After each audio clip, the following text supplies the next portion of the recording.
नमस्कार, आपका स्वागत है दक्ष कंपटीशन क्लासेस में। और आज की इस वीडियो में हम बात करने वाले हैं हड़प्पा सभ्यता फिर सिंधु सभ्यता जिसको बोलते हैं, उसमें जो भी स्थल हमें प्राप्त हुए हैं जिन्हें हम हड़प्पा कालीन स्थल बोलते हैं, उन सभी स्थलों के बारे में बात करेंगे और साथ में ही उनके क्षेत्र के बारे में, उनके उत्खननकर्ता के बारे में, किस वर्ष में उत्खनन हुआ उसके बारे में, साथ में उनकी प्रमुख नदियों के बारे में और साथ ही वहाँ से जो भी हमें मुख्य साक्ष्य जो प्राप्त हुए हैं उसके बारे में भी। तो इस हिसाब से आज की इस वीडियो में हम पूरे हड़प्पा सभ्यता को कवर करने वाले हैं। तो आइए हम टाइम को वेस्ट ना करते हुए वीडियो को स्टार्ट करते हैं। जैसा कि आपको सीरियल नंबर फर्स्ट पर स्थल नंबर मतलब हड़प्पा दिख रहा है, हम उसकी बात करते हैं। तो पहला जो स्थल है वो हड़प्पा है और उसका जो वर्तमान क्षेत्र है वो है साहिवाल जिला, जो कि आपकी पश्चिमी पंजाब जिसको हम पाकिस्तान बोलते हैं वहाँ पर स्थित है। और जिसके उत्खनन करता है राय बहादुर दयाराम साहनी। और इसमें मार्टिमर व्हीलर भी हैं और माधव स्वरूप वत्स भी हैं। और इसका जो उत्खनन हुआ है वो 1921 ईस्वी में हुआ है और इसकी जो प्रमुख नदी है वो रावी नदी है। और हम इसी के साथ में अगर हम इससे जो प्राप्त हुए हैं प्रमुख साक्ष्य अगर उसकी बात करें तो इसमें कुछ हैं, आपको बता देते हैं। जैसे कि अन्नागार युक्त चबूतरे हो गए, कांस्य रावी प्राप्त साक्ष्य ओरवली गाड़ी हो गई, पारदर्शी वस्त्र पहने हुए एक मूर्ति, गरुड़ चित्रित मुद्रा, मछुआरे का चित्र या फिर शंख का बैल और साथ में कांस्य का दर्पण। तो ये रहा हमारा पहला स्थल। अगर इस ऐसे ही हम अगले दूसरे नंबर पे बात करते हैं जहाँ पर आपको मोहनजोदड़ो दिखता है। और मोहनजोदड़ो जो कि आपका वर्तमान क्षेत्र है लारकाना जिला जिसको हम सिंध प्रांत बोलते हैं, जो कि पाकिस्तान है। और इसके उत्खनन करता है राखाल दास बनर्जी और साथ में मार्टिमर व्हीलर भी हैं। और इसका जो उत्खनन हुआ है वो 1922 ईस्वी में हुआ है। इसकी जो प्रमुख नदी है वो सिंधु नदी है। और इससे जो प्राप्त साक्ष्य हैं वो विशाल स्नानागार है, पुरोहितों का आवास है, सभा भवन है, अधिकांश भवनों में कुएं एवं स्नानागार, 16 मकानों का बैरक, कांस्य से निर्मित नग्न महिला मूर्ति, दाढ़ी वाले पुजारी की मूर्ति, चमकते हुए बंदर का चित्र, एक श्रृंगी पशुओं वाली मुद्राएं प्राप्त हैं।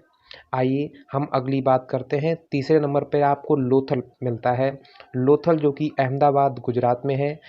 और इसके जो उत्खनन करता है वो है रंगनाथ राव और इसकी जो वर्ष है वो 1955 एवं 1962, दो वर्षें आपको यहाँ पर दी गई हैं। इसकी जो एक नदी है वो है भोगवा नदी।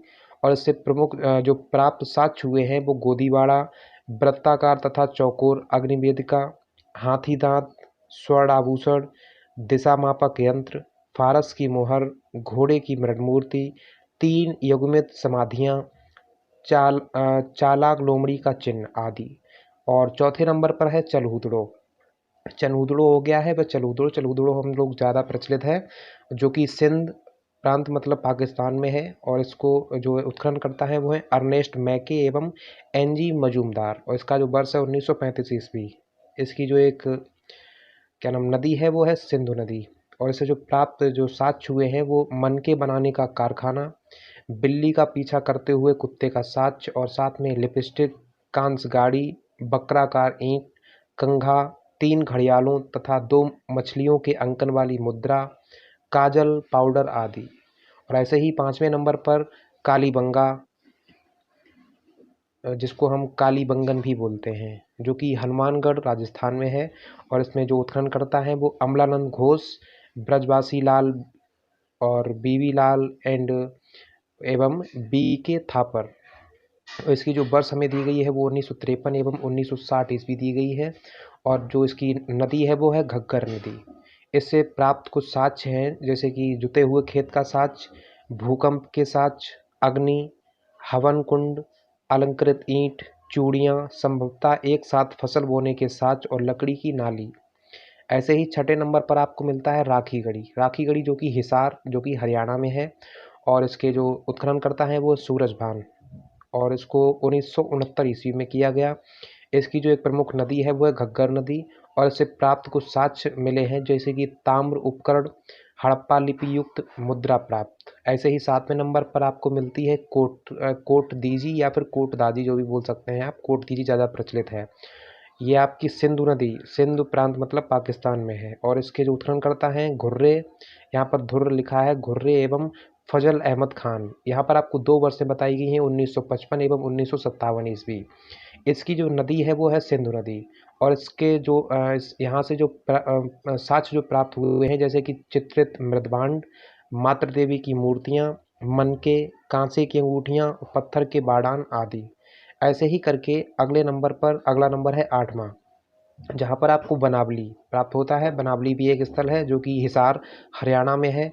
और इसके जो उत्खनन करता है वो RS बिष्ट हैं, जिसको हम रविंद्र सिंह बिष्ट बोलते हैं।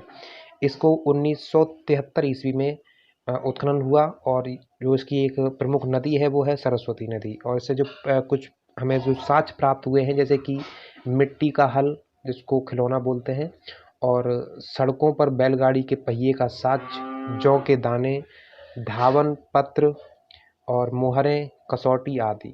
ऐसे ही करके 9वें नंबर पर है रोपड़। रोपड़ भी एक स्थल है जिसको रूपनगर पंजाब में है।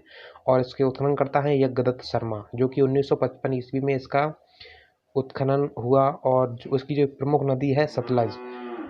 और इसमें यहाँ से कुछ साक्ष्य प्राप्त हुए हैं, जैसे कि बेकी कुल्हाड़ी, मानव के साथ कुत्ते की दफनाने का साक्ष्य और सेल खड़ी की मोहर।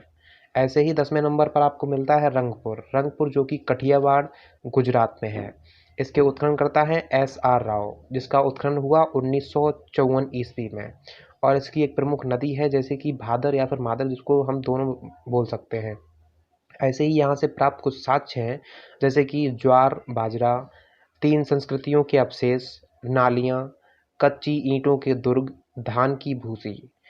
11वें नंबर पर आने से पहले मैं आपको बता दूं, आपको ऐसा लग रहा होगा कि इतना जल्दी क्या है, इतना जल्दी जल्दी आप बोले जा रहे हैं। बेटा, मैं जल्दी इसलिए बोल रहा हूँ बिकॉज वीडियो बड़ा हो जाएगा। अगर आप आराम से देखना चाहते हैं तो आप वीडियो की जो स्पीड होती है उसको कम करके आप मेरी वीडियो को देख सकते हैं। अगर आप अपने नोट्स बनाना चाहते हैं तो वीडियो को पॉज करके अपना नोट्स भी क्रिएट कर सकते हैं, ठीक है ना। तो वीडियो को बड़ा करने से कोई फ़ायदा नहीं है। आइए, 11वें नंबर पर आपको मिलता है आलमगीरपुर। आलमगीरपुर जो कि मेरठ उत्तर प्रदेश में है। और इसके उत्खनन करता है यज्ञदत्त शर्मा। और इसका जो उत्खनन हुआ है वो हुआ है 1958 ईस्वी में। चाहे आप उत्खनन समझ लो, बिकॉज उत्खनन क्या मतलब, ये चीज़ें वो वर्षें दी गई हैं जहाँ पर सबसे पहले इन चीज़ों की जो प्राप्ति हुई है उत्खनन से, वहाँ से, ठीक है। 1958 ईस्वी यहाँ पर दिया गया है। और इसकी जो नदी है, जो प्रमुख नदी है वो की हिंडन नदी है। और यहाँ से जो प्राप्त साक्ष्य हैं वो है मृदांडों पर रंगीन चित्रकारी। ऐसे ही 12वें नंबर पर आपको मिलता है मांडा। ये है जम्मू कश्मीर में। इसके उत्खनन करता है जगपति जोशी, जो कि 1982 ईस्वी में इसका उत्खनन होता है। और साथ में इसकी जो हमें एक नदी मिलती है, प्रमुख नदी, वो की है चेनाब नदी। और यहाँ से कुछ प्रमुख साक्ष्य प्राप्त होते हैं, जैसे कि चर्ट, ब्लेड, हड्डी से निर्मित बाडान और मुहरों के साक्ष्य।